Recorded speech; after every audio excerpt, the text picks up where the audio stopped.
Siempre la maestra Vicky,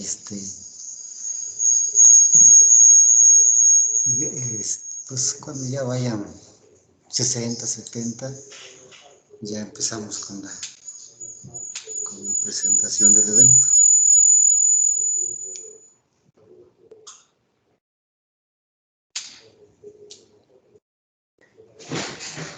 A lo mejor estoy llamarle un poco más atrás y... Caray, no tienes ¿qué canso te has puesto? ¿Qué tal, maestra? ¿Cómo está? Buenas tardes. Hola, maestro Jorge, qué gusto. Hola, ¿cómo estás? Bien. Y disfrutando del departamento de suelos. ¿Cómo ve, profe? Pues está muy bien. Grandote. Aquí disfrutando un ratito para que echemos un taquito de ojo, un ratito. Muy bien. Qué gusto, maestro, qué gusto verlo. Pues ahí todavía estamos dando lata. Pues todos aquí estamos, ¿qué nos queda? No hay más.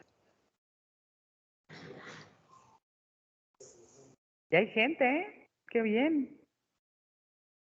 Sí, ya están llegando. Ya hay 29, entonces 30. Pues yo invité a mi grupo, ¿eh? Es de quinto de suelos, así es que ya les dije que pregunten mucho. Ahí hay una persona que... El mundo. Nuestro mundo. Aquí estamos. Está mundo. Hola, mundo. ¿Qué tal? Buenas, buenas.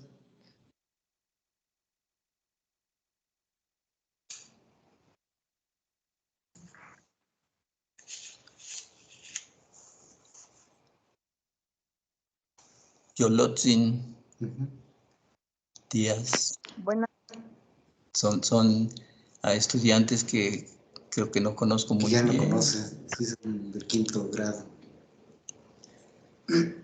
Conozco creo que hasta los de séptimo.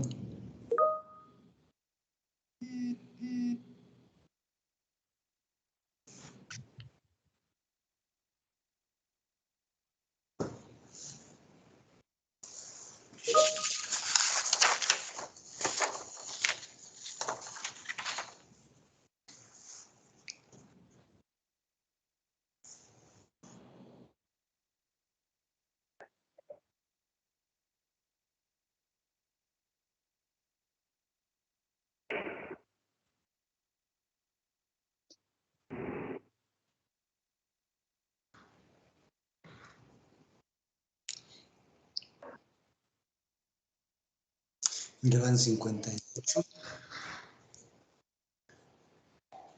De la maestra Vicky siempre esperan que estén 60, 70. Que son las generaciones que por obligación tienen que estar. Tienen que estar ¿no? los estudiantes. Sí.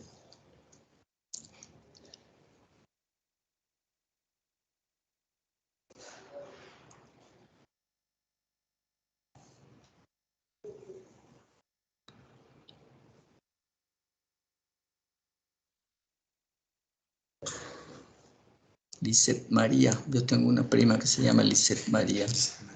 Nuestra María de Lourdes. Buenas tardes, maestro. Aquí Buenas estamos. tardes. Maestra, buenas tardes. Hola, doctor, buenas tardes.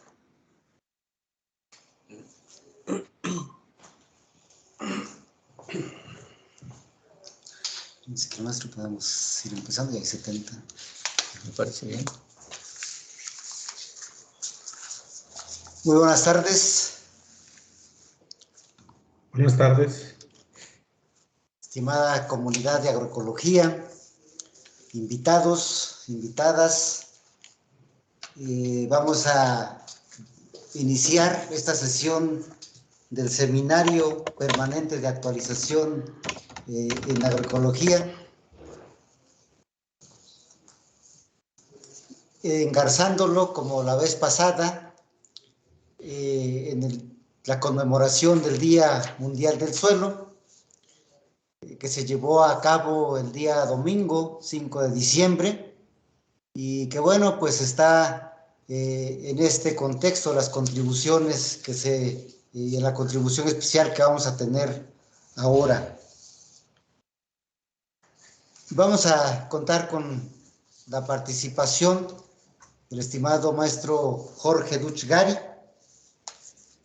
que bueno, ha sido integrante de esta comunidad desde la creación del mismo programa de agroecología. El maestro Jorge es ingeniero agrónomo especialista en suelos y maestro en ciencias en desarrollo rural regional por la Universidad Autónoma Chapingo.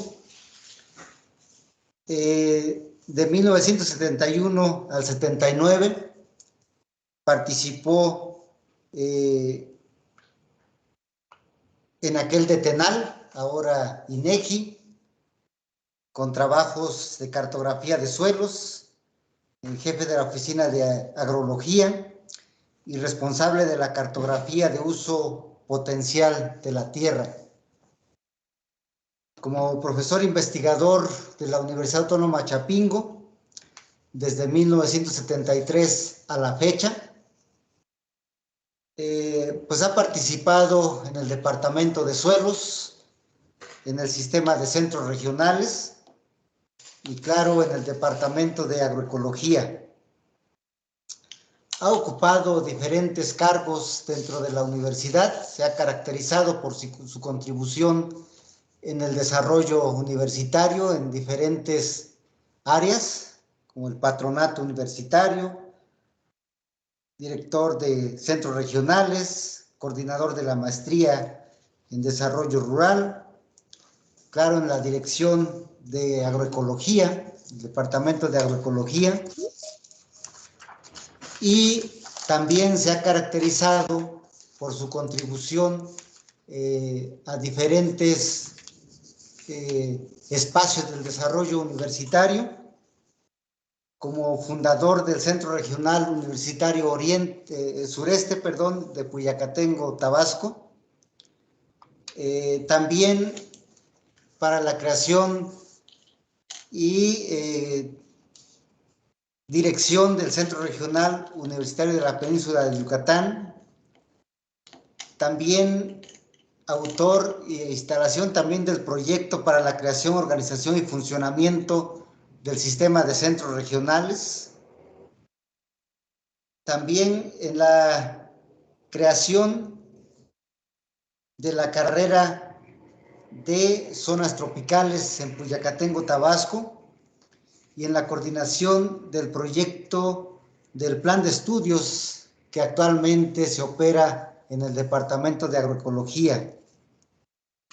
Los cursos impartidos han estado relacionados con la edafología y la cartografía de suelos, con el tema de regionalización, sistemas de producción en zonas tropicales, diagnóstico de agroecosistemas, estudio del paisaje, evaluación agroecológica de tierras y varios temas más que el maestro ha abordado, ¿verdad?, en diferentes áreas en su paso por la universidad.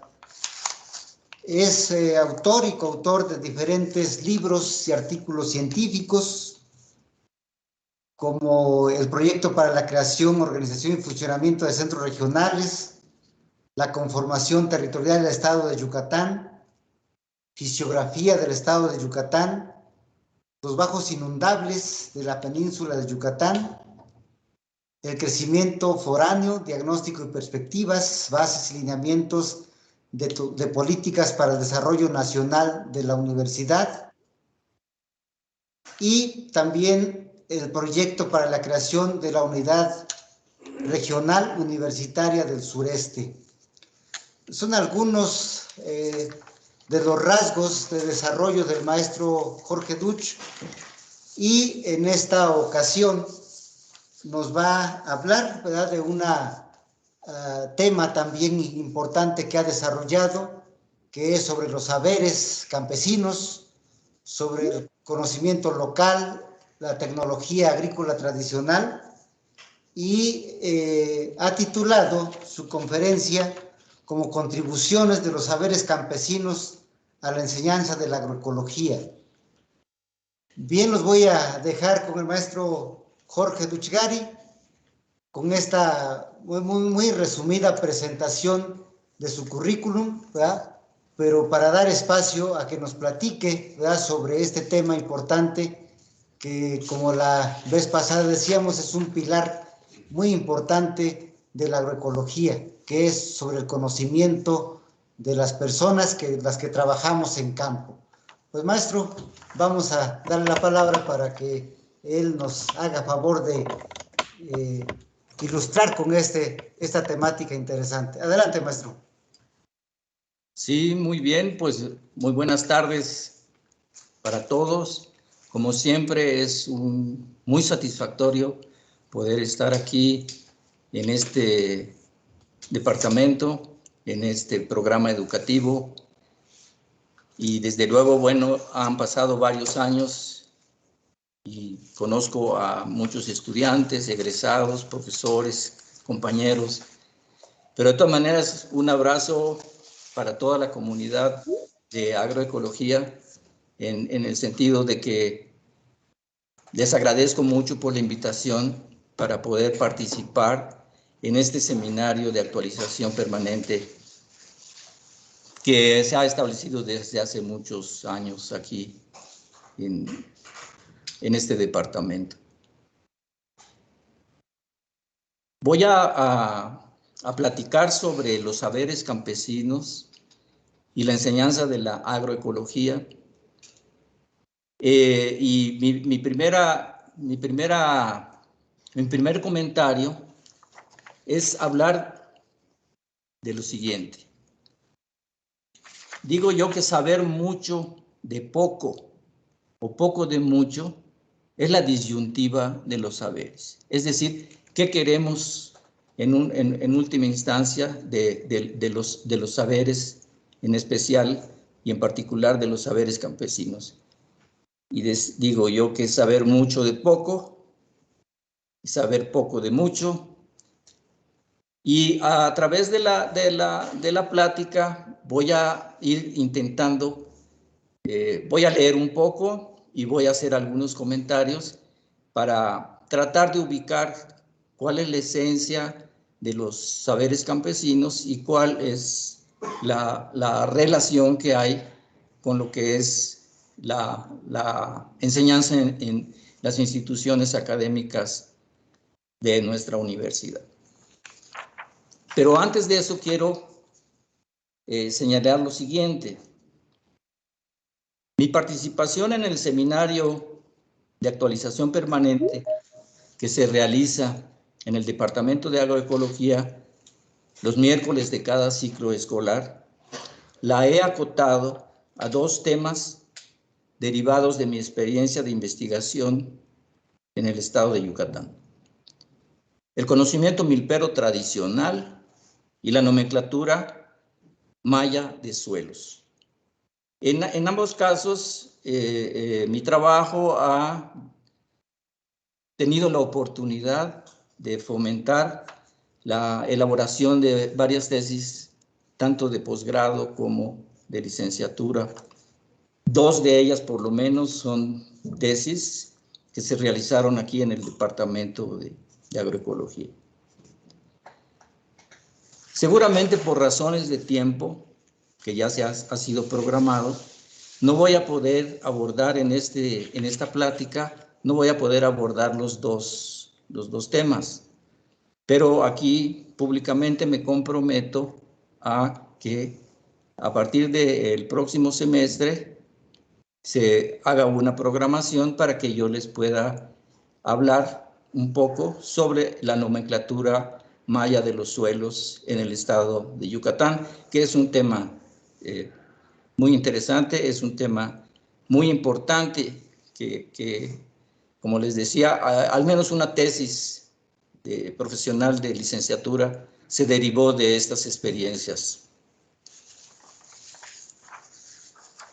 También es muy conveniente comentar que la mayoría de los saberes tradicionales, de los saberes agrícolas tradicionales, me fueron transmitidos oralmente en su totalidad por generosos campesinos milperos de varios rumbos del estado de Yucatán durante largas y amenas conversaciones acerca de la historia agraria de sus comunidades, la cultura agrícola local y los anhelos personales de quienes los quisieron compartir.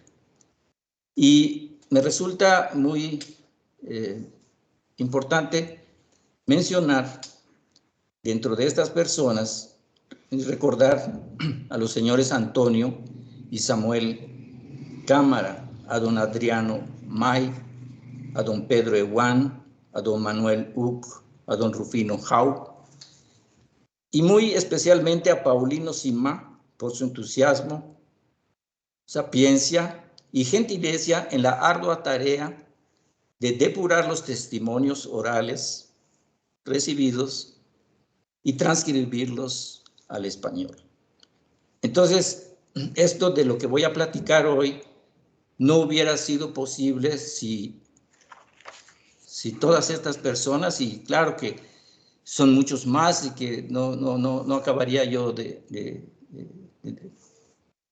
se acabaría el tiempo mencionando a tantas gentes que colaboraron para que estos testimonios, estos conocimientos, estos saberes campesinos, pues me hayan servido incluso para poderlos incluir en algunos de mis cursos aquí en agroecología o en el centro regional en Yucatán.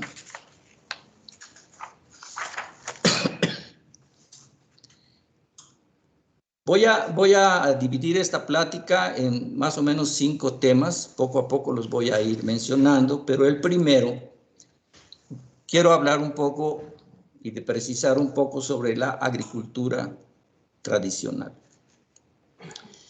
Y resulta que incursionar en el ámbito de las expectativas que genera la agricultura tradicional frente a las perspectivas globales de desarrollo agrícola, pues invita a una breve recapitulación respecto a la línea general de pensamiento que reivindica los saberes campesinos. Por tal motivo, parto de considerar, primero, que los saberes tradicionales no deben de ser comparados con el conocimiento científico en términos de calidad, ya que se trata rigurosamente de conocimientos solo diferentes en cuanto a sus formas y mecanismos de generación, preservación y transmisión, pero igualmente válidos y útiles para la explicación de situaciones concretas y la solución de problemas prácticos. O sea, precisar que el conocimiento científico tiene su valor, pero los saberes tradicionales tienen también el suyo, y que no es prudente, desde mi punto de vista, compararlos para tratar de hacer una valorización o establecer un juicio de valor respecto a uno u otro. Segundo, que los saberes tradicionales, si bien son producto de la llamada técnica cotidiana o llamada también la técnica del trabajo manual, también son su fundamento básico y que por lo regular son útiles para la solución de los problemas que surgen en los espacios y tiempos de la vida diaria. De ahí su nombre de la técnica cotidiana. Tercero, que la técnica cotidiana, al ser referida a la agricultura, se expresa en la tecnología agrícola tradicional y se reconoce que su soporte se encuentra en los saberes campesinos y al mismo tiempo que estos no son más que el resultado de su aplicación práctica. O sea, ¿de dónde surgen los saberes campesinos? De la aplicación práctica de la técnica tradicional. Cuarto, finalmente, que la agricultura tradicional es un elemento esencial de la no muy bien entendida, en ocasiones, economía campesina. Seguramente esto puede o va a requerir alguna explicación más adelante en relación con la economía campesina. O sea, agricultura tradicional y economía campesina son dos elementos o dos contextos en los que aparentemente hay diferencias, pero que al final de cuentas es uno solo. Sin embargo, no por la condición de debilidad y marginación socioeconómica y cultural de los protagonistas, es decir, los campesinos, la economía campesina debe ser considerada como inadecuada o ineficiente, sino una cuestión en constante cambio y transformación, de lo cual son prueba los innumerables sistemas agrícolas campesinos que hoy persisten y coexisten con los llamados modernos o avanzados. El segundo punto que me interesa destacar es el desarrollo rural y la agricultura campesina. Una rápida aproximación a la cuestión del desarrollo rural permite advertir de inmediato que hay poca claridad y entendimiento en las instituciones públicas y los organismos privados respecto al significado económico, social y cultural que tiene la agricultura tradicional para las comunidades campesinas, ni lo que representan para la sociedad rural mexicana en general y el sector agrícola, en particular los saberes que la han hecho sostenible a través del tiempo. Es decir, ¿quién ha sostenido a través del tiempo la agricultura tradicional? Pues los saberes campesinos, como habíamos visto. De ahí nace con toda probabilidad la dificultad para formular e instrumentar soluciones apropiadas a la problemática ambiental, económica, social de esta agricultura.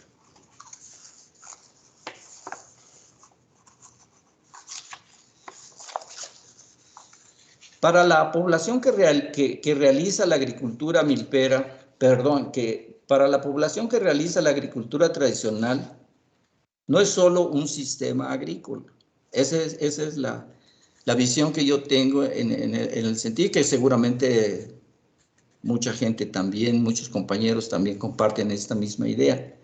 Es decir, la agricultura tradicional no es solo un sistema agrícola, en realidad constituye una forma de vida en cuyo diario acontecer se manifiesta una de las más importantes estrategias, tanto de producción agrícola como de reproducción sociocultural, de la que se han valido los campesinos para utilizar los recursos naturales en su beneficio.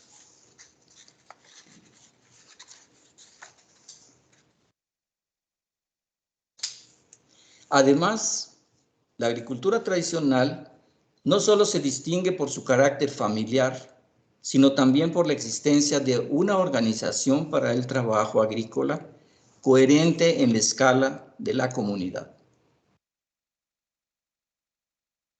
Y desde luego con la comunidad y de su base territorial, y en la que la cantidad y calidad de la energía utilizada está limitada en su mayor parte a la mano de obra de los productores y la energía también de los animales de tiro, de los animales que utilizan para el desarrollo de sus actividades. También es importante señalar el flujo de información de los métodos empíricos de selección y manejo de las diversas especies vegetales y animales que forman parte de su acervo.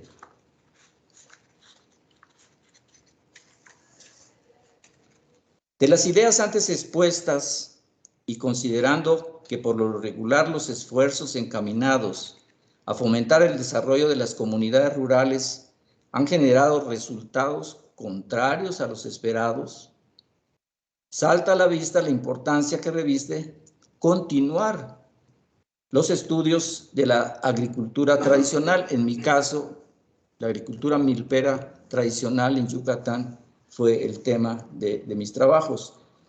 ¿Y cuáles son los propósitos que persigue y de la racionalidad que conlleva? Lo mismo que de sus virtudes e insuficiencias a través de la recuperación, sistematización y análisis crítico de los saberes campesinos tradicionales.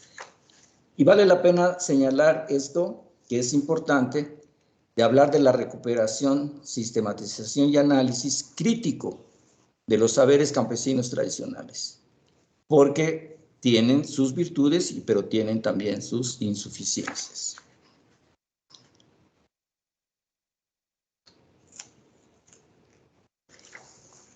En relación con esto que hablábamos del desarrollo rural, este no debe de concebirse únicamente como el mejoramiento tecnológico de la producción, sino de la situación social, económica de los individuos, familias y comunidades campesinas que la realizan, y de asociarla con las condiciones y las necesidades específicas de cada uno de los núcleos de población que se pretende impulsar.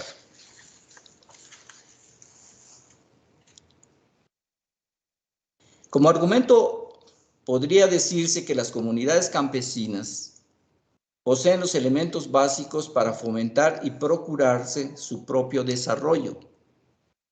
En efecto, la racionalidad productiva de la milpa tradicional, en Yucatán, por ejemplo, se fundamenta en su sentido original en una muy clara y precisa concepción de un proceso de reproducción circular, mediante el cual, además de la obtención de los bienes de consumo indispensables para satisfacer el abasto familiar, el campesino milpero procura la renovación de los recursos productivos. Digo que es una lógica circular, porque en el mismo proceso de producción de los bienes de consumo familiar y comunitario, en ese mismo proceso se está reproduciendo, se está renovando los recursos productivos a partir de su propio proceso de trabajo. Esto es, se repone la fertilidad de la tierra, se regeneran las semillas más viables y preferentes, se obtienen los insumos e instrumentos de trabajo adecuados, así como la salvaguarda de la mano de obra familiar, la mejora de sus saberes y habilidades, sin descuidar su transmisión hacia las nuevas generaciones, que esto es muy importante.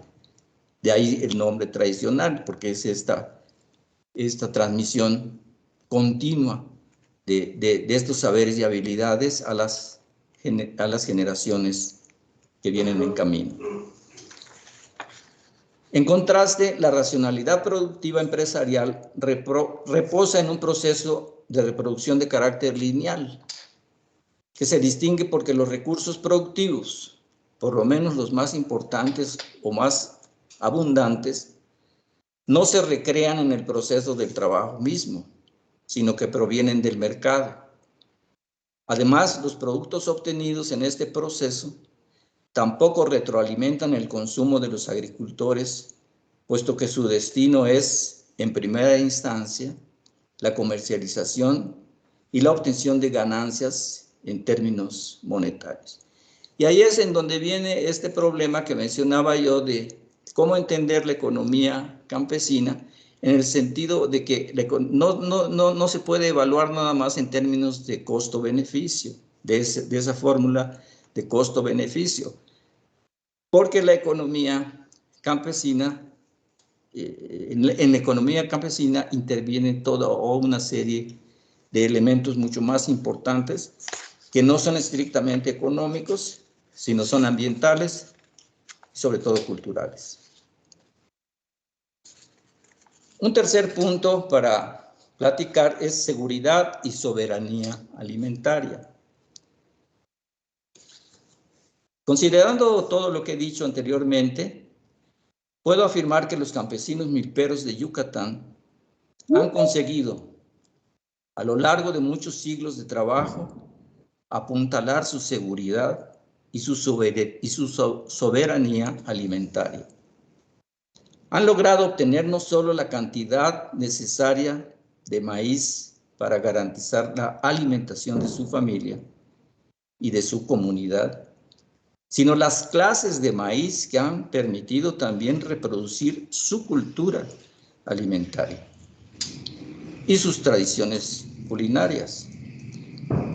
Aquí voy a hablar de unos términos que seguramente van a necesitar alguna explicación. Por ejemplo, yo hablo de, por ejemplo, que es muy importante en Yucatán el pozole, pero no en Yucatán se llama pozole, no al pozole que conocemos en otros lugares, que es una comida, es un platillo. El pozole en Yucatán es lo que en otros lugares se dice pozol, nada más. Pero en Yucatán se dice pozole. Y puede ser pozole agrio, puede ser pozole con coco, puede ser pozole con cacao. Es muy importante también los atoles, los elotes y pibinales. El pibinal es el elote enterrado, ¿sí? Entonces se hace como en barbacoa, pero es el elote. Los mukbilpollos, que seguramente muchos de ustedes pues ya conocen, es el tamal sabrosísimo que se hace en Yucatán, principalmente en las fiestas del Día de Muertos, al que se le llama el mukbilpollo. Y estos mukbilpollos pueden ser con espelón o sin espelón. El espelón es una leguminosa del género Vigna. Los tamales, los cocitos, los chanchamitos, los panuchos, los albutes, el sotobichay, por ejemplo, entre otros de estos múltiples manjares regionales. Entonces, es lo que decía, es decir, la seguridad alimentaria no es solo cantidad, sino la soberanía alimentaria es que se pueda reproducir todo este conjunto de preferencias, no solamente, digamos, alimenticias en términos de cantidad, sino de gustos, pues, de lo que la gente hace. Y basta un trabajo de campo en una comunidad de Yucatán para poder degustar todos estos sabrosos manjares yucatecos. En este proceso, el apego a los ritmos climáticos y los ciclos biológicos de las plantas cultivadas, así como el establecimiento de los calendarios que regulan las actividades y la organización del trabajo en torno a ellos, reúne en una sola finalidad y sin detrimento de ninguna, en lo particular, tanto la racionalidad técnica del proceso de trabajo como la reproducción económica familiar y la identidad sociocultural comunitaria, a través de la transmisión de los saberes acerca de la milpa tradicional y su entorno de una generación a otra de manera continua en el tiempo.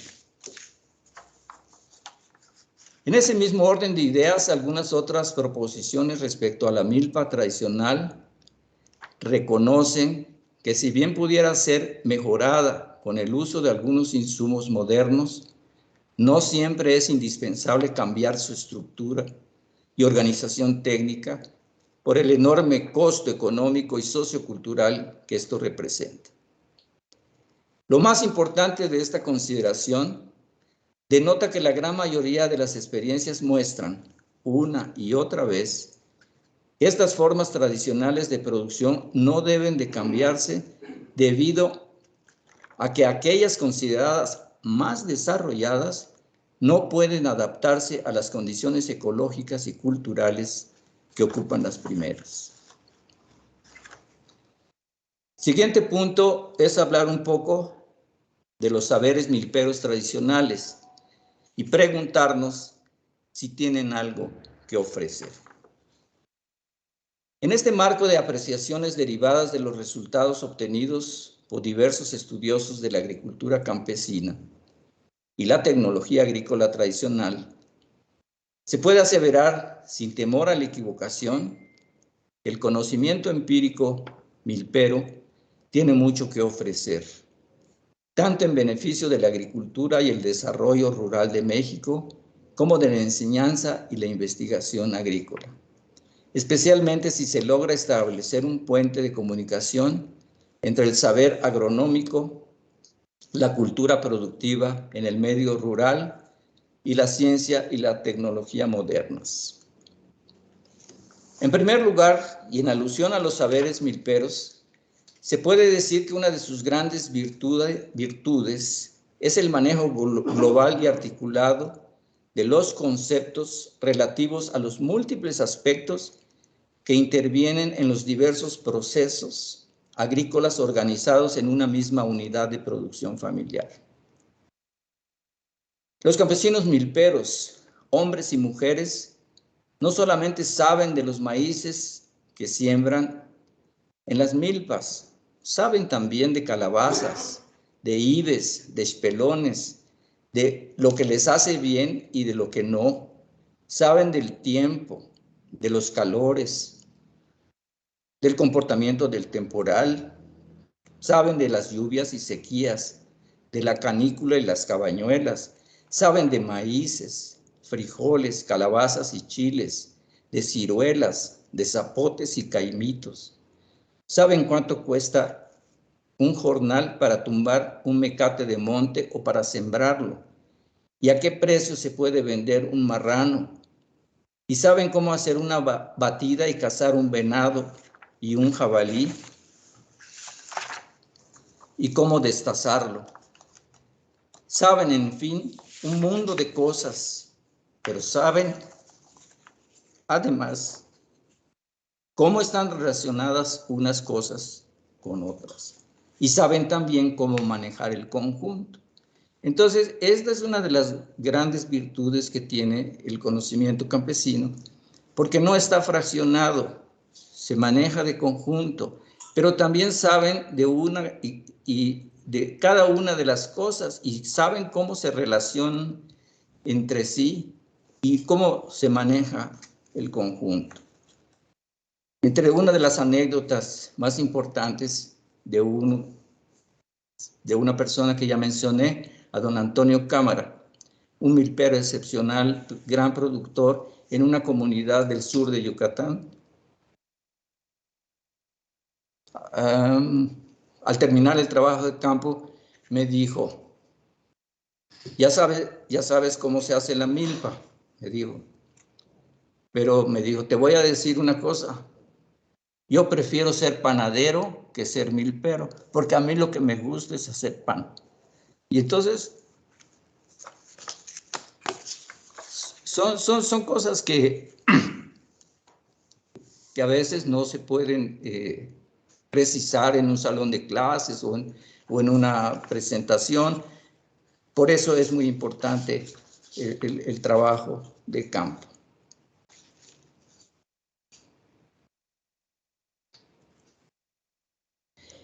Este acervo de saberes sobre la agricultura que poseen los campesinos milperos de Yucatán podría representar una enorme contribución de los saberes campesinos al mejoramiento de la enseñanza y la investigación agrícola superior, empeñada, como siempre, en la especialización productiva. Afortunadamente, aquí en el Departamento de Agroecología, el plan de estudios que actualmente se lleva resultó de un esfuerzo muy importante, ¿verdad?, de poder conjugar este tipo de no hacer asignaturas de cuestiones disciplinarias, sino de que las asignaturas trataran de integrar toda una serie de elementos importantes para que se viera, por ejemplo, el medio natural, no desde el punto de vista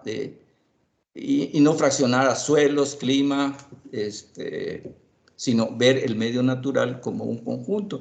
Y bueno, creo que ha habido buenas experiencias en ese sentido y desde luego habrá que mejorar poco a poco este plan de estudios. A ese respecto, el rechazo no se hace esperar y se manifiesta en el siguiente pronunciamiento. O sea, quienes no concuerdan con esta idea nos dicen por qué y cómo incorporar a la educación agrícola aquellos saberes que provienen de ámbitos agrícolas considerados atrasados, cuando lo pertinente sería hacer lo contrario. Y ese desde las épocas de la Escuela Nacional de Agricultura, que tuve la oportunidad yo de estudiar en la Escuela Nacional de Agricultura, antes de que fuera la Universidad Autónoma de Chapingo. Esa era la idea. Las comunidades campesinas están atrasadas tecnológicamente, económicamente. Entonces, la función del egresado debe de llevar la ciencia y la técnica para mejorar. Y creo que esto ha sido, y un ejemplo muy importante que conocemos todos, pues ha sido la llamada Revolución Verde. Sin embargo, afortunadamente, después de mucho tiempo y después de muchas cosas, se está viendo la posibilidad de cómo mejorar estas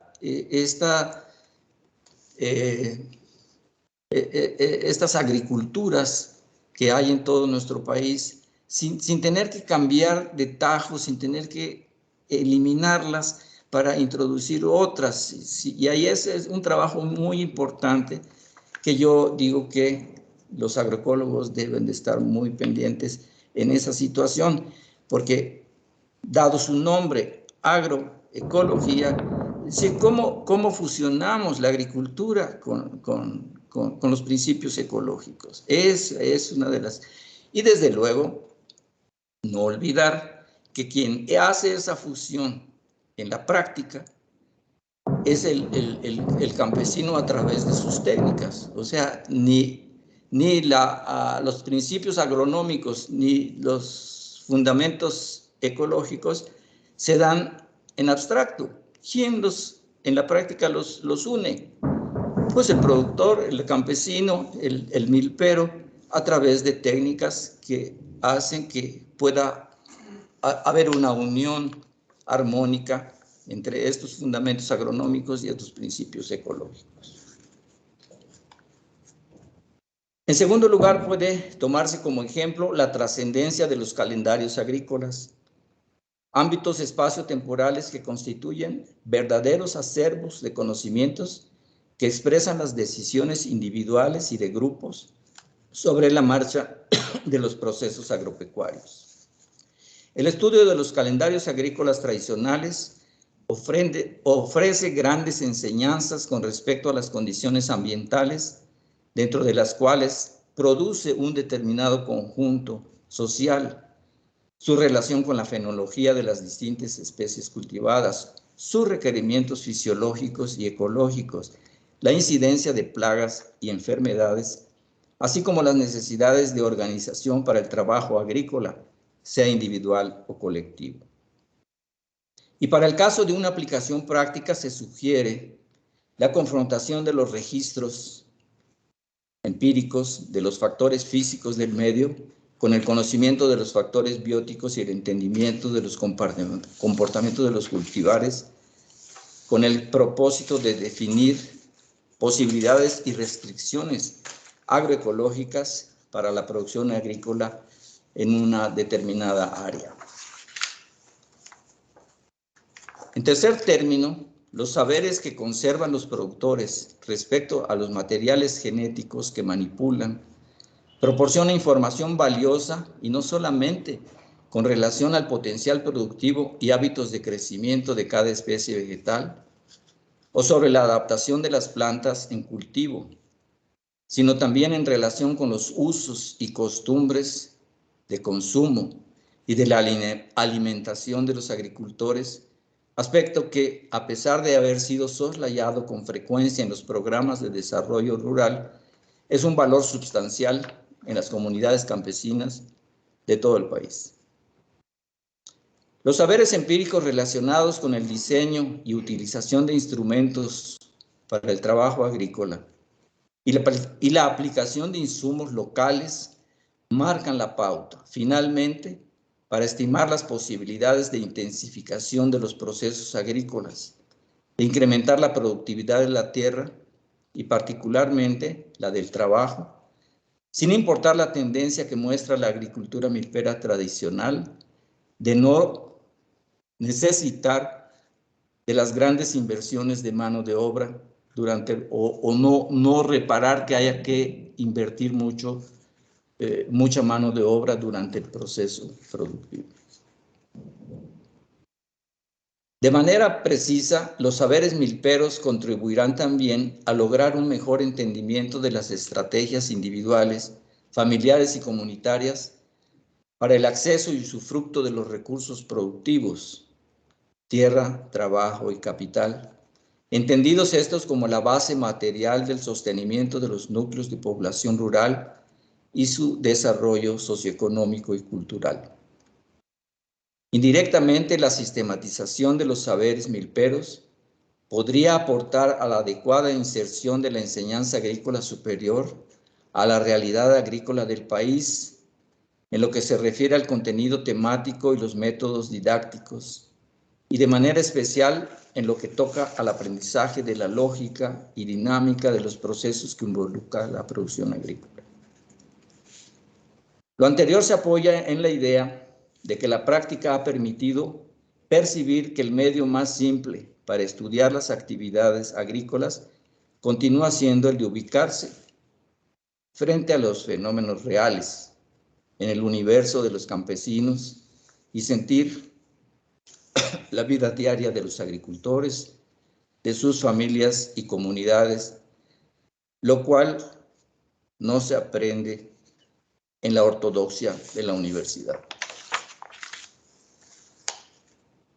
De manera simultánea se podría reorientar la investigación agrícola hacia verdaderos problemas que enfrenta la agricultura en las diferentes regiones agrícolas, con la finalidad de establecer un proceso permanente de interlocución e intercambio de saberes entre los mecanismos tradicionales de generación y transmisión de información y los métodos modernos de las ciencias agrícolas. Finalmente, voy a mencionar algo sobre la milpa tradicional en Yucatán, sus tendencias y perspectivas. En el contexto de los planteamientos que se han expuesto a lo largo de esta plática, hace falta señalar en contrapartida una seria preocupación. La grave situación que hoy enfrenta la agricultura tradicional debido al debilitamiento que acusan los saberes empíricos al respecto. Esto último, motivado por toda una serie de cambios en la realidad socioeconómica y ambiental de estas regiones del país, como son las relaciones mercantiles y el trabajo asalariado entre la población rural en el primer caso, y el deterioro de los recursos naturales, montes y suelos en el segundo. Finalmente, puede afirmarse que hoy están en boga infinidad de términos de corte ecologista, como son productividad primaria, estabilidad, equidad, diversidad, equilibrio, sustentabilidad y últimamente, así, resiliencia. Entre los más usuales que no es conveniente, y resulta que no es conveniente importar conceptos para darle contenido a los modelos y programas de desarrollo agrícola y rural. Específicamente, la agricultura milpera en Yucatán es un ejemplo de cómo llevar a cabo un aprovechamiento de los recursos naturales sin afectar la capacidad natural de regeneración ambiental, asegurando tanto la producción de alimentos y materiales de construcción, que como hemos visto, en el mismo proceso de trabajo está la reproducción de los recursos productivos y las condiciones de vida de la población rural. Desafortunadamente, también hay ejemplos de cómo producir sin prevenir el deterioro ambiental y sus implicaciones sociales a mediano y largo plazo. En la perspectiva inmediata, pareciera que la estrategia más viable para fundamentar el desarrollo rural debería configurarse mediante la conjugación, por un lado, de esfuerzos y experiencias de la agricultura tradicional y por el otro lado, de los métodos y resultados generados por la ciencia y la tecnología agroecológica. Y en este engarce, el papel de los campesinos debe ser esencialmente protagónico, tendiente a establecer las pautas de su propio desarrollo. El rol de los agroecólogos no debe ser otro que el de interlocutores siempre dispuestos a facilitar el intercambio de saberes. Esperando que sigan transitando por este camino aquí en el Departamento de Agroecología, que no es otro que el de establecer y mantener el indispensable puente de retroalimentación crítica que requiere la agricultura tradicional y otros procesos productivos asociados a ella con la educación agroecológica. Son dos ámbitos del saber que requieren mejorar cada día en sus contenidos, en sus métodos y en sus habilidades y especialmente en sus valores socioculturales. Muchas gracias por su atención. Aquí termino.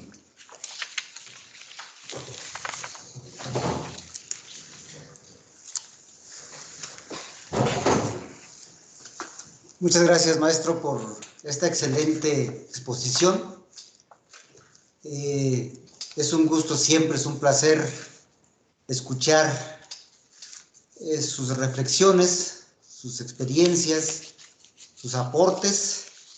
Y en este caso, bueno, pues es un recorrido muy interesante por muchos de los contenidos, ¿verdad?, de la enseñanza de la agroecología, con base también en la investigación, ¿verdad?, de los temas relacionados. Y que bueno, pues ahora tuvimos la oportunidad de escuchar estas reflexiones. Muchas gracias, maestro. Y vamos a dar paso, ¿verdad?, a las preguntas, a los comentarios de la comunidad de agroecología, invitados, invitadas, para que podamos aclarar las dudas, aclarar asuntos que nos han quedado todavía pendientes. Adelante, por favor, con las preguntas, si es que podemos verlas. José Manuel Macotela, por favor. Muy buenas, muchas gracias. Excelente tema, excelente ponencia. Me gustaría preguntarle, ¿cuál cree que es el papel de la visión integradora de los científicos campesinos para la ciencia, para los avances de la ciencia? Es que, primeramente, ¿por qué me surge esta pregunta? Más que los campesinos puedan hacer avanzar a la ciencia, más bien es la ciencia la que se tiene que encargar de ayudar a los campesinos a perseguir los objetivos de los campesinos.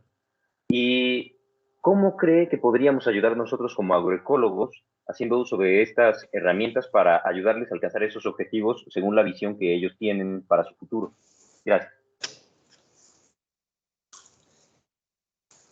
En el programa educativo de agroecología, desde sus orígenes, hay un punto que siempre se menciona, pero que me ha llamado la atención, que a veces no se conjuga.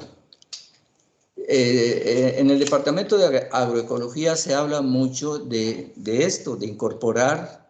Incluso se habla, por ejemplo, diálogo de saberes, ¿sí? Pero después, a la hora de realizar las actividades docentes o las de investigación, pocas veces aparece este diálogo, ¿verdad? Sino que se inclina más hacia uno, ya sea hacia la parte técnico-científica o hacia la parte de los saberes tradicionales. Desde mi punto de vista, yo creo que ahí es importante para el Departamento de Agroecología materializar o concretar procesos a lo que yo le llamo de referentes de interlocución entre estudiantes de agroecología y agricultores. O sea, ¿cómo establecer referentes de interlocución? Claro que es muy difícil porque, no sé, hablamos de muchos, 32 32 entidades políticas o hablamos de muchas regiones del país, hablamos de muchas agriculturas, pero podría haber en el departamento, podría haber un proceso de cómo integrar por regiones estos referentes mínimos de interlocución entre estudiantes y productores.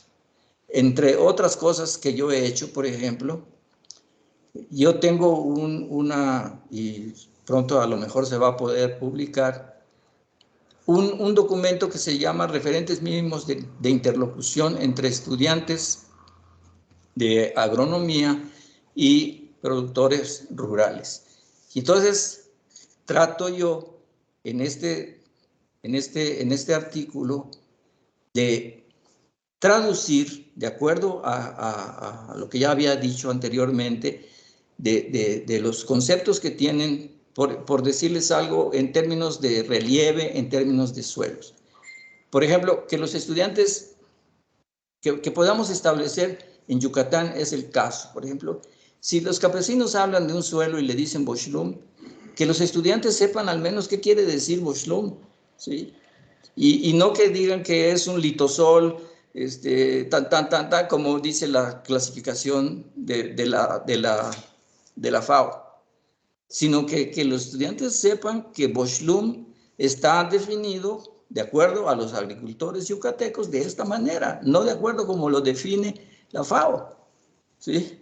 Por eso yo creo que es importante todo un proceso de buscar la interlocución entre estudiantes y productores en diferentes aspectos, como es el relieve, como es el clima, como son los suelos, como es la geología, ¿sí? De manera que cuando se vaya a un viaje de estudio y los productores en cada región, pues digan los nombres vernáculos, pues los estudiantes sepan de qué se está hablando.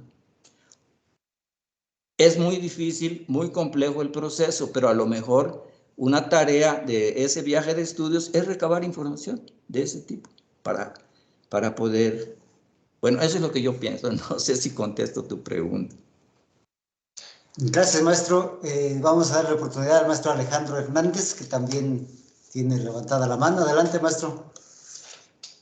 ¿Qué tal? Muchas gracias, maestro. Doctora Tenógenes. Jorge, un gusto siempre verte y escucharte ahora a la distancia. Siempre comento de la importante aportación que has hecho al programa de agroecología con nuestros estudiantes y celebro esta audiencia tan nutrida que tenemos el día de hoy.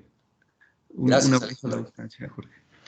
Ya el maestro, pasando al tema de tu plática, ya en algunos de los documentos el maestro Cholo decía que la agricultura tradicional estaba en grave crisis por la ruptura en la cadena de transmisión de conocimientos, por este éxodo o por este abandono de la actividad agrícola por parte de las nuevas generaciones para dedicarse a otras actividades. Sin duda esto es algo que en Yucatán, con lo que ha implicado el desarrollo en la Ribera Maya, ha impactado muy, muy fuertemente. ¿Qué nos puedes decir al respecto? ¿Cómo es que vislumbras tú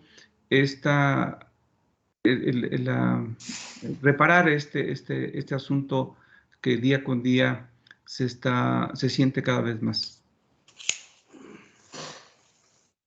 Bueno, de hecho, yo comparto y lo platiqué algunas veces con el maestro Xolo, de esta ruptura de la transmisión a través de los procedimientos tradicionales de conocimientos y habilidades, en el sentido de que los niños, hijos, nietos, desde muy pequeños acompañan a sus padres y a sus abuelos a las milpas y a otros, a las plantaciones de frutales, en fin, a las hortalizas. Y ahí van aprendiendo a través de esta práctica que decía yo, de la práctica cotidiana o del trabajo diario, van aprendiendo y van generando sus saberes y sus habilidades. El problema aquí se presenta, y es una disyuntiva muy difícil de buscarle una solución, porque el desarrollo nacional, el desarrollo del país, el desarrollo de México también implica mejorar la educación en términos formales. Y si los niños, en lugar de ir a la milpa con el papá o con el abuelo, tienen ya la opción de ir desde el jardín de niños, la escuela primaria, y cada vez hay más oferta educativa en las comunidades rurales, y se vislumbra una perspectiva de cambio social, económico y cultural, pues es muy difícil de evitarlo. Es decir, esto lo platicaba con el maestro, ¿cómo se puede evitar que ya los niños no vayan a la escuela y vayan a la milpa? Esto sí es un asunto que planteas, Alejandro, es realmente un asunto muy complejo. Yo creo que ahí se debería de poder trabajar conjuntamente con la Secretaría de Educación, en el sentido de que, en primer lugar, que ni se pierda tampoco la lengua, que se siga hablando la lengua maya, que los promotores bilingües que van a dar las clases en la primaria también tengan sus prácticas en las parcelas escolares, que se puedan trabajar en reproducir los sistemas agrícolas o los agroecosistemas de la comunidad, para que no se pierda esa tradición. Más adelante ya no podemos saber, porque los muchachos, como sabemos, terminan la secundaria y pues una de sus perspectivas es entrar a Chapingo, o si termina, o irse a otra universidad. No a todos les tiene que gustar la agricultura. Ya les comentaba el caso de don Antonio, que le gustaba más ser panadero que milpero, ¿no? Pero bueno, esas son cosas que es muy difícil lo que planteas. No tengo una idea ahorita clara de cómo se puede conciliar estas dos situaciones, porque las dos son muy importantes, ¿sí? Porque en el momento en que se pierde o que se da esa ruptura de la transmisión de conocimientos, pues todo el saber en relación con la agricultura tradicional se puede perder, ¿sí? Si eso no se reincorpora en los procesos educativos de las comunidades, y que, no sé, tendría que haber una organización tendría que haber una organización que pudiera reproducir estas condiciones de trabajo, de vida y de trabajo en las comunidades, para que no se pierda la agricultura tradicional y con ella los saberes tan importantes. Hasta ahí puedo yo comentarte, Alejandro. Muchas gracias, Jorge. Gracias, maestro. Bueno, pues vamos a darle oportunidad, así como fueron levantando la mano, a Luis Alberto Gaspar, por favor, adelante. Hola, maestro, buenas tardes. Yo soy estudiante de suelos, soy de quinto, y tengo entendido que el sistema Rosa Tumba y Quema tiene una importancia histórica para el desarrollo de la cultura maya, y según se sigue teniendo presencia en los campesinos milperos. Mi pregunta sería, ¿dónde queda esta práctica con el programa Sembrando Vida? O sea, porque tengo entendido también que en el programa Sembrando Vida se había planteado que no se prepararía el suelo mediante el uso de fuego, y que, o sea, que de los técnicos y autoridades responsables del programa tienen instrucciones de no incluir dentro del programa las parcelas que se hayan preparado o limpiado mediante el uso de fuego. Entonces quería ver o sea, si tendrá mucho impacto, ya que los campesinos podrían dejar de lado su sistema que han tenido por tanto tiempo, como es el Rosa Tumba y Quema, por entrar al programa Sembrando Vida. Bueno, sí, es una pregunta muy importante, gracias. Es muy importante.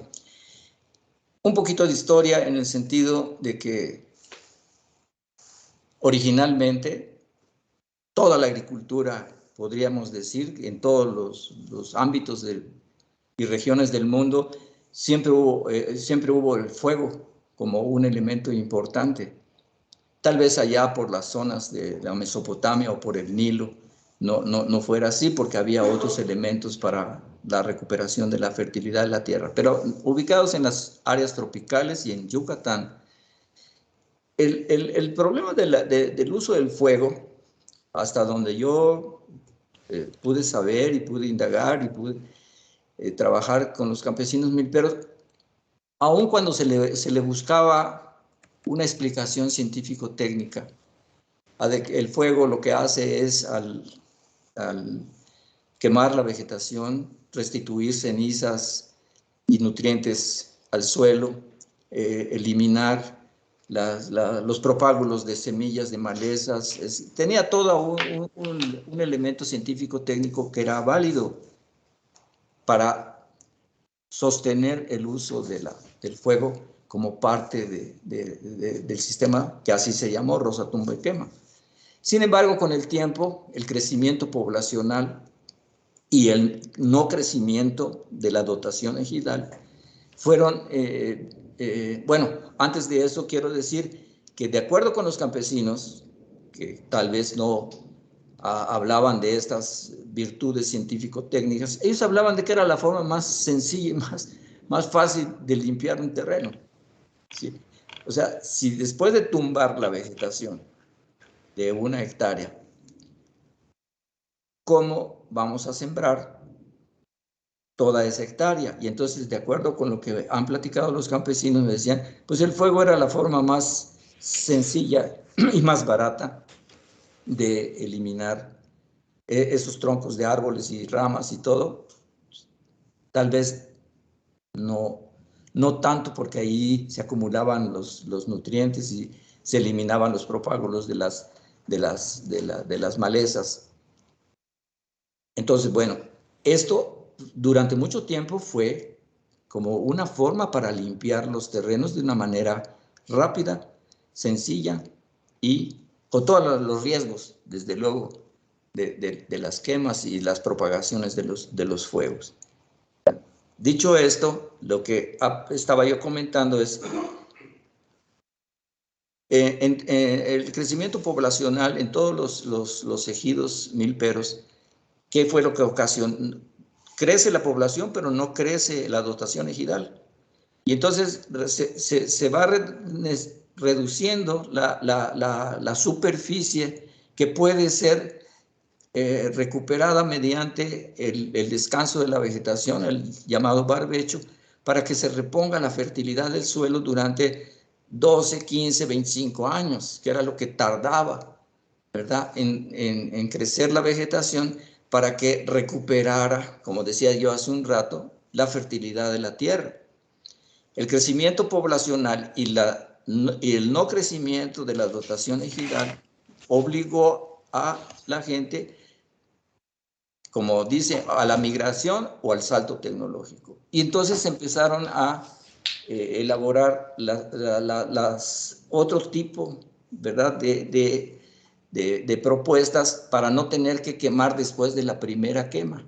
La primera quema era para limpiar el terreno, pero ya no hacerlo la segunda vez, la tercera vez. Y ahí es donde creo que intervienen estas propuestas de Sembrando Vida, o anteriormente con el sistema de milpa con árboles frutales, ¿cómo se llama? El MIAF, ¿sí? Es decir, hay nuevas o más recientes versiones, de manera que se pueda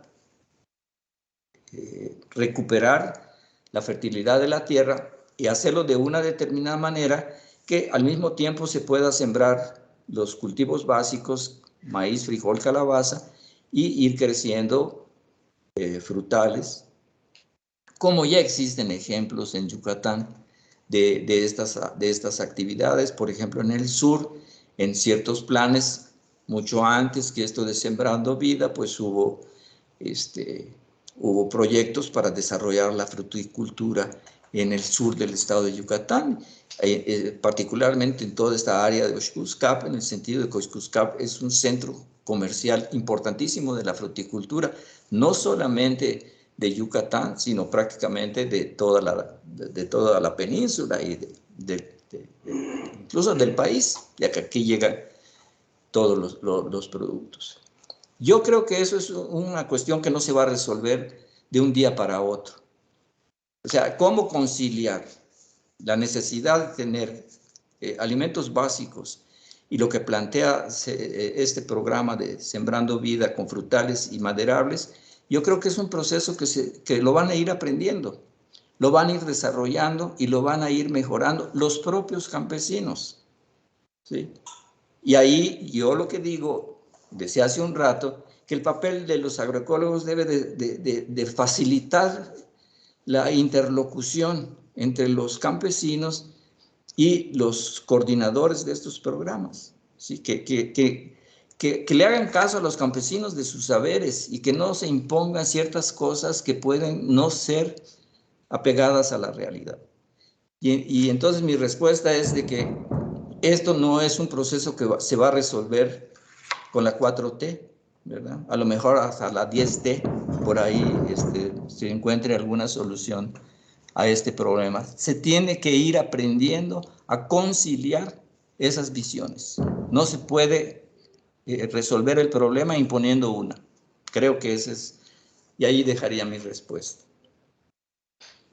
Gracias, maestro, pues interesantes reflexiones, ¿verdad? Que estamos conociendo sobre estas tendencias. Y bueno, vamos a pedirle a Yolotzin Juárez, por favor, que nos haga la pregunta. Sí, gracias.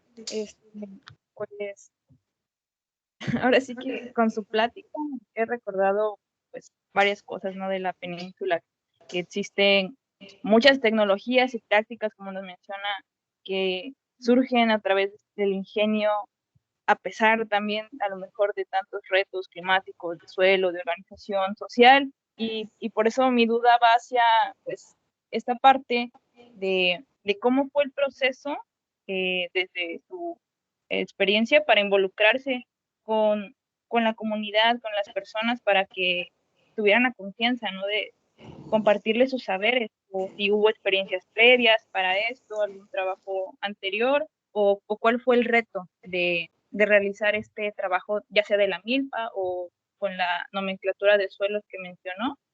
Y es mi pregunta. Gracias. En relación con esta cuestión de la milpa, y que,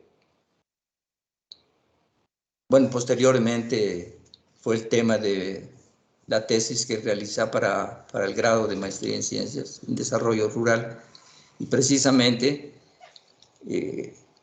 algunas dificultades que yo tuve en el programa de desarrollo rural era precisamente cuando me doy cuenta de que el desarrollo rural clásico, con todas sus escuelas, la escuela de Israel, la escuela de acá del Tennessee Valley, y todos los modelos de desarrollo rural, cuando yo empiezo a trabajar en Yucatán, me doy cuenta que ahí hay otra forma de ver el desarrollo.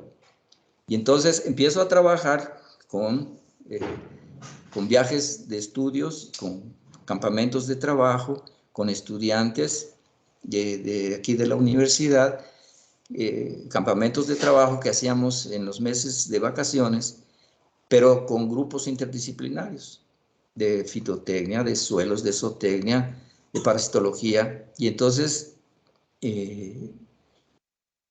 pues no sé, en determinado momento, creo que también las influencias debe uno de reconocer del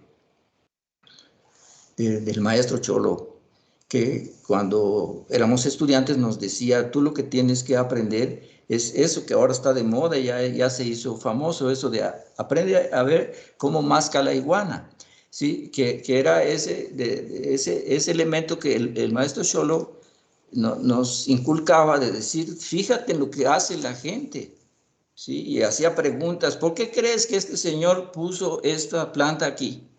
Y uno empezaba a buscarle, no, es que porque aquí hay más nutrientes o porque la canícula, no, es porque le conviene, por alguna razón le conviene y por eso pregúntale por qué lo puso allá. Esa fue, pues, como se dice, me fui dando cuenta de que los saberes campesinos tenían mucho más de fondo que el saber si el suelo era un gleisol o un vertisol pélico o un gleisol mólico, pues era más importante decir qué es esto que me está diciendo este señor. Esa fue por la parte, bueno, estaba yo hablando de cómo me fui dando cuenta de cómo hacían la milpa los productores y otra cosa que me llamó mucho la atención fue su generosidad en el sentido de no guardar el conocimiento, de decir cómo se hacen las cosas. ¿Qué quieres saber cómo se hace la milpa? Ven, así se hace, tan. Sí, y hubo, desde ahí estuve yo pensando en que era necesaria esa interlocución de los saberes campesinos con la ciencia y la tecnología. ¿Cómo hacer la interlocución entre estos dos campos de conocimientos que, como dije al principio, ninguno es mejor que otro, sino que hay que hacer que, pues coincidirlo, pero armonizarlo sería tal vez la palabra. ¿Cómo se puede armonizar? Eso en el caso de lo que es la agricultura milpera. En el caso de los suelos, como dijo el maestro, yo soy egresado de aquí, de la ENA, de la especialidad de suelos. Y cuando llegué yo a trabajar también en las comunidades, no entendía cómo un mismo suelo puede tener varios nombres. Sin embargo, en los sistemas modernos de clasificación de suelos no se pueden tener varios nombres. Si un suelo es vertisol pélico, no puede ser otro nombre. Y en cambio, en la nomenclatura maya de suelos, un mismo suelo puede tener varios nombres dependiendo de qué rasgo quiere el productor destacar. Y eso es muy complejo entender. Sí, yo sufrí mucho para despojarme un poco de mi educación formal aquí de suelero y eso les voy a platicar en otra charla el próximo año de cuál es el fundamento, y por eso yo no llamo clasificación maya de suelos, yo llamo una nomenclatura maya de los suelos de Yucatán, porque la clasificación es muy rígida. No sé si con eso contesto tu pregunta, pero eso fue que poco a poco me fui dando cuenta de que tenían razón los señores en lo que estaban haciendo y que les resultaba. Sí, profe. Gracias, maestro. Muchas gracias. Maestra Langen, adelante.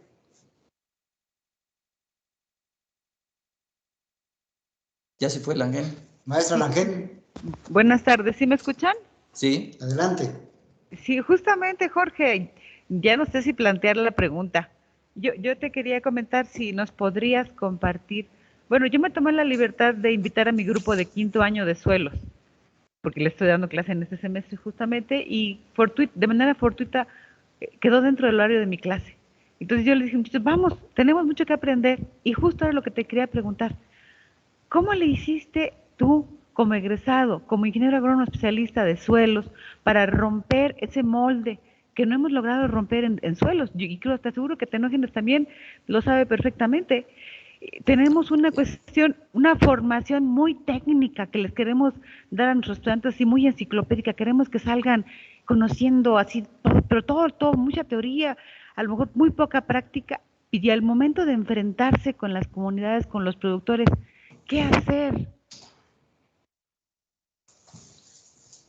Bueno, parte de lo que platicaba era eso, que mis primeros contactos, bueno, en los viajes de estudio y en los campamentos de trabajo que organizábamos en los periodos vacacionales con diferentes, con estudiantes de diferentes departamentos para hacer los grupos multidisciplinarios, pues empezaba yo a tener problemas porque resultaba que lo que uno podía transmitir desde el punto de vista de la ortodoxia, de la edafología moderna, pues no checaba con lo que me decían los agricultores. Por ejemplo, una de las cosas una anécdota, por ejemplo, de las que me rompía el esquema, era con don Samuel, con don Antonio Cámara, con don Samuel, su hermano, que íbamos caminando y decía, oiga, don Samuel, este suelo aquí, que estamos aquí,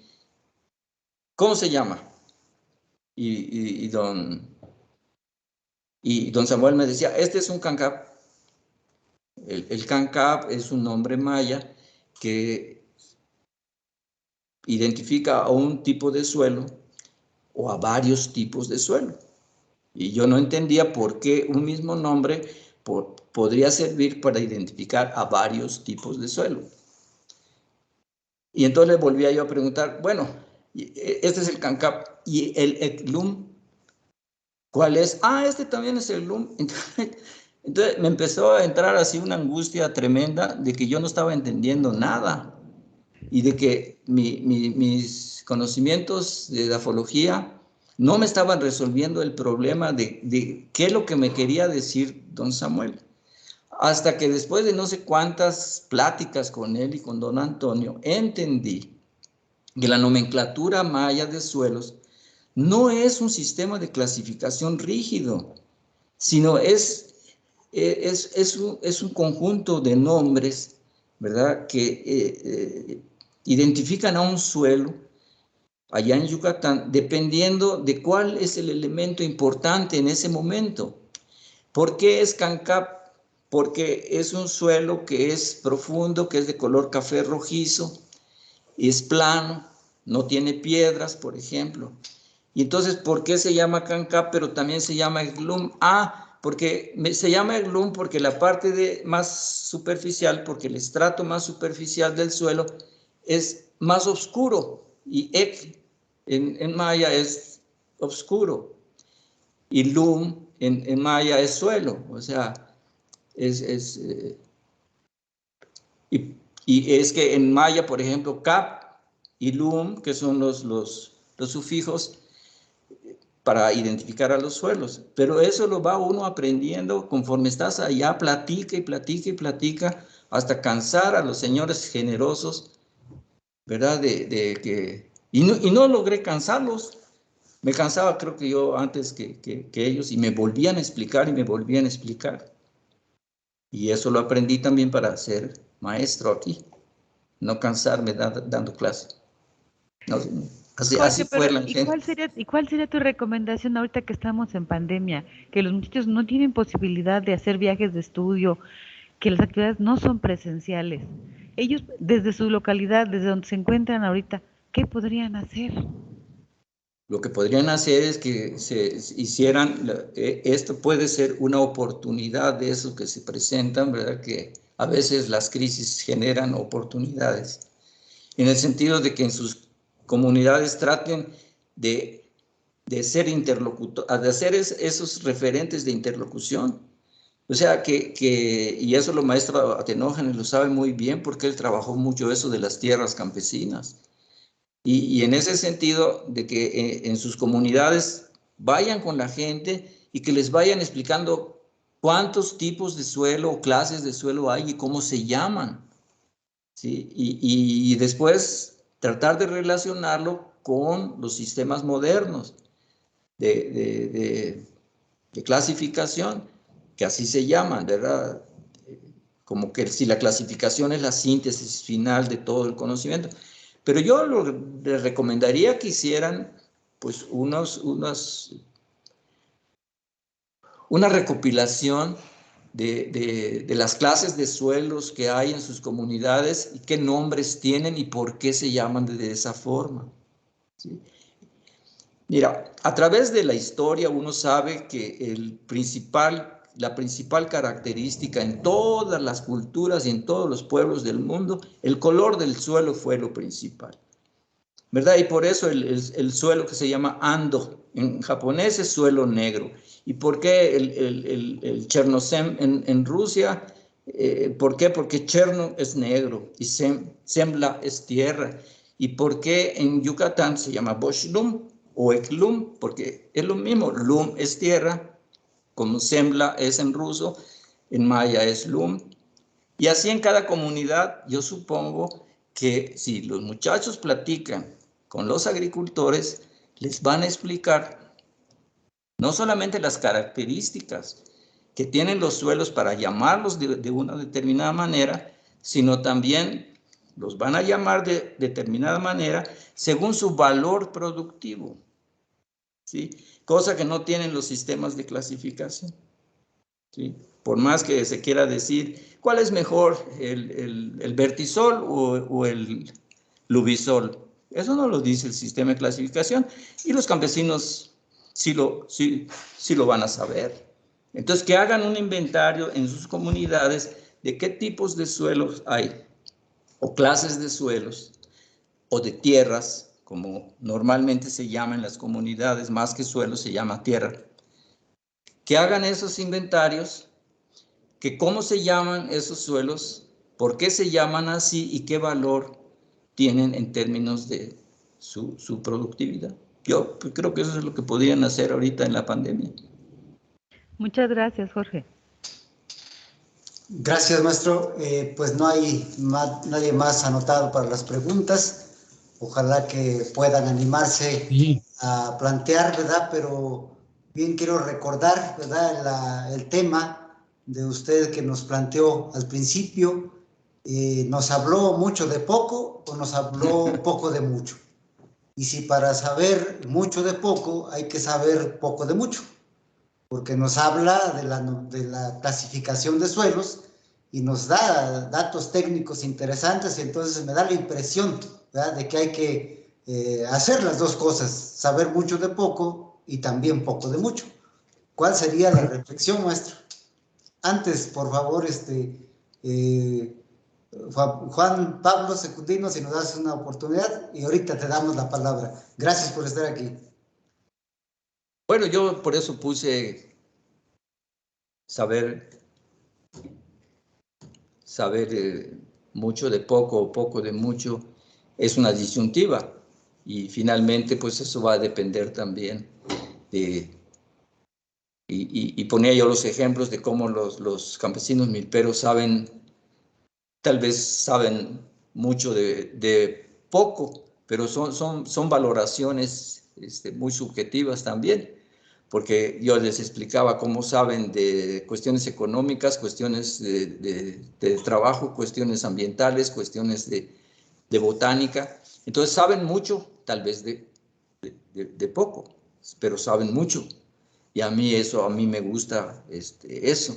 No importa, no me llama mucho la atención llegar al detalle, pero sí me gusta saber de muchas cosas, porque desde mi punto de vista, de mi formación, de mi educación, así entiendo yo mejor las cosas entonces yo creo que esa disyuntiva la tiene que resolver cada quien personalmente.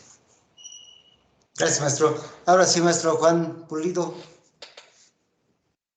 Juanito. Sí, hola, muchas gracias, maestro. Un gran abrazo. Igualmente, Juanito. Escuchando sus enseñanzas, que son una síntesis de muchas experiencias, pues me siento afortunado.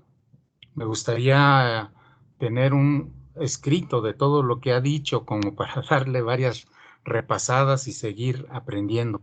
Y precisamente esto creo que viene al caso porque parece que necesitamos como técnicos ir a aprender. Ese es el primer requisito, cambiar nuestra mentalidad de no querer ir a enseñar, sino ir abiertos a aprender, a meternos a un mundo diferente al que estamos acostumbrados. creo que somos afortunados quienes hemos vivido como campesinos, que incluso una ventaja que tenemos varios de los chapingueros, estudiantes y profesores, es el poder tener otra lengua, aparte del español.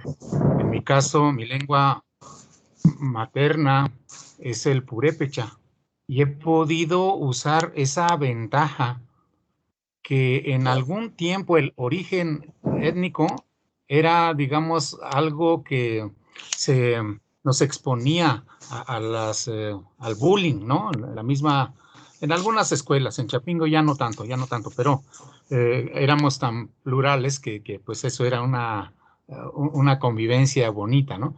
Pero bueno, regresando al punto técnico, en el mundo académico, pues sí ha habido esa diferenciación entre los conocimientos locales, las sabidurías de la gente del campo y lo que se denomina ciencia, ¿no? En este caso edafológica o agronómica.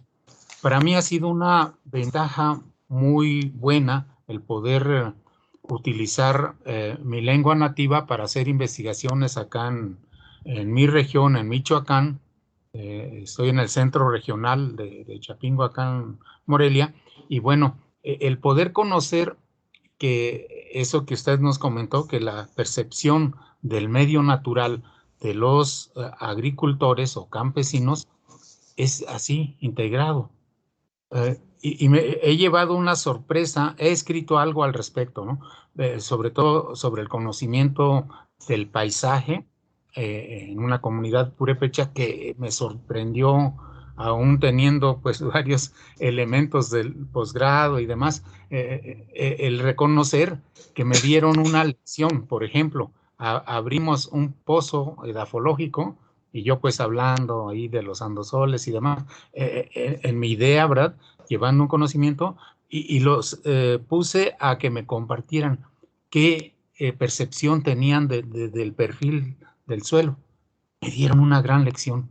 Yo no esperaba eso. Conocían perfectamente el papel de la materia orgánica, de las raíces, de los animales que habitan. Acá hay mucha tusa y otros animales, ¿verdad? Bueno, hasta ahí le dejo. Creo que es un campo bastante amplio. Voy a estar atento a las siguientes pláticas para poder seguir aprendiendo. De momento, gracias por permitirme expresar. Manito, felicidades a todos. Gracias. Gracias. Muy bien, pues muchas gracias por sus contribuciones también, por sus preguntas. Muchas gracias. No hay más preguntas anotadas, así que, a ver, Oswaldo Trujano. Sí, muchas gracias, maestro. Una pregunta en relación a la transmisión del conocimiento, esta importancia que tiene para conservarlo de forma tradicional. Como institución, ¿cuáles son los mecanismos para evitar estas rupturas y, por ejemplo, conservar aquellas líneas de investigación generadas con el maestro Xolo, con sus discípulos como usted y el maestro Cuevas? Y ahora, ¿cuáles serían los mecanismos para incluir a las nuevas generaciones de investigadores y estudiosos de estas líneas agroecológicas para que como institución no se diluyan de la esencia central que tiene la agroecología y se contaminen incluso con cosas modernas donde están implícitos intereses económicos? Gracias. Ya coincide esta pregunta con lo que planteó el maestro Alejandro Hernández, es decir, de esta dificultad que hay para mantener esta línea de transmisión de saberes y habilidades, porque no solamente son saberes, sino los niños, los muchachos van aprendiendo a hacer cosas y ya van aprendiendo a saber cuándo hacer esas cosas. cómo preservar. Yo no veo, o sea, hace un rato hice un comentario en cuanto a los planteamientos básicos del programa de agroecología. Siempre hablan de la necesidad de fomentar el diálogo de saberes entre la ciencia y la tradición, pero difícilmente lo ve uno en las acciones prácticas, ¿sí? Y entonces, en alguna ocasión, decíamos, en alguna ocasión hicimos un intercambio también con la, ¿cómo se llama? En Quintana Roo, con la universidad, ¿cómo se llama? Intercultural. La Universidad Intercultural de Quintana Roo, que está en el municipio de José María Morelos y Pavón, allí colindando con Yucatán, con el director, que es también una persona, el rector de esa universidad es de ahí. Y entonces veíamos que para ellos era más sencillo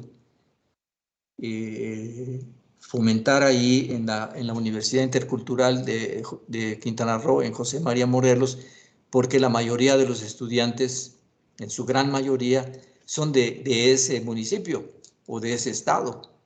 Y entonces la conservación, pues, de la lengua y de los significados de la lengua y de las aplicaciones de los términos de esa o de los vocablos de esas lenguas a los cultivos, a los suelos. Entonces, cuando veíamos que en Chapingo, en donde tenemos estudiantes de diferentes estados, de diferentes regiones, de diferentes municipios, resulta muy difícil.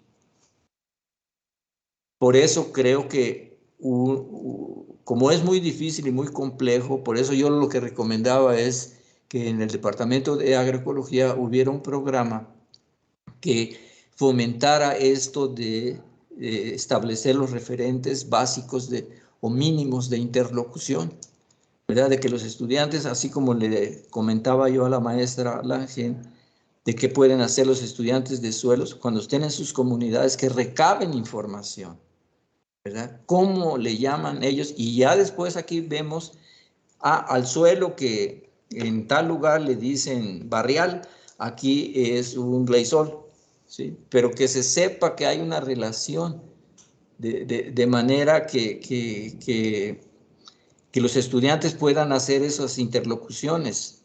Ahora, para la Universidad Intercultural ahí en Quintana Roo, no es mucho problema la transmisión del conocimiento, ¿verdad? Porque todos los estudiantes son hijos de milperos o de ejidos forestales que hay en esa región. En Chapingo es mucho más complejo, mucho más difícil, ¿verdad? De alguna manera nosotros planteamos hace muchos años que los centros regionales tendrían que cumplir esa perspectiva, ¿verdad? De que los centros regionales lo que tendrían que hacer era integrar los conocimientos regionales a la educación agrícola, pero no se ha logrado del todo porque no hay un entendimiento cabal de lo que los centros regionales pretenden, ¿sí? Entonces, como digo, yo lo que pienso es que hay que tener conciencia de que hay un problema, como lo señaló Alejandro Hernández hace un rato y que yo concuerdo con él. Se está rompiendo eso.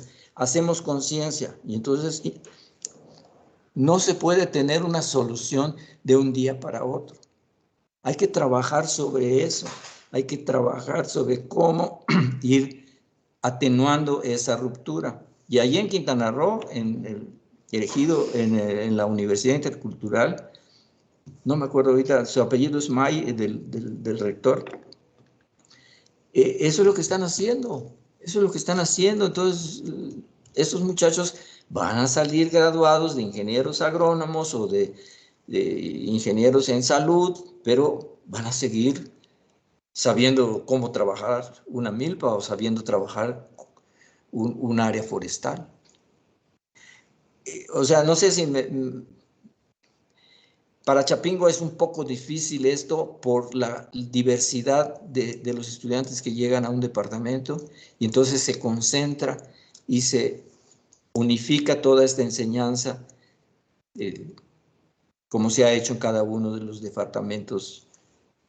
Agroecología creo que ha dado un paso muy importante de abrirse un poco a la multidisciplina y no a la cuestión disciplinaria.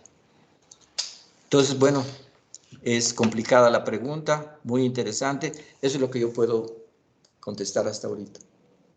Gracias, maestro. Y bien, como lo ha comentado también, habrá oportunidad de seguir conversando y de escuchando estas enseñanzas, ¿verdad? Y bien, le voy a pedir a la maestra Lourdes si es que nos puede hacer favor de cerrar el seminario. Por favor, maestra. Claro que sí, doctora Tenógenes. Pues, maestro Dush, es siempre un placer escucharlo, porque siempre hay un aprendizaje, y no solamente del conocimiento científico técnico que usted maneja seguramente, sino obviamente de las experiencias que usted tiene y que comparte. Igualmente tendría que decirlo como los campesinos tan amablemente con nosotros. Muchísimas gracias y fue un gusto aprender nuevas cosas el día de hoy. Gracias a usted y espero que todos hayamos salido complacidos de esta plática. Muchas gracias. Sí, gracias, maestra. Un abrazo. Que esté muy bien. Gracias. Hasta luego, Osvaldo. Gracias, maestra. Un favor, ¿podrían activar su cámara para una captura de pantalla? ¿La mía? No, la del maestro. Sí, sí, sí. Que sea. Aquí tengo al maestro David Delgado, que también está. David. Hola.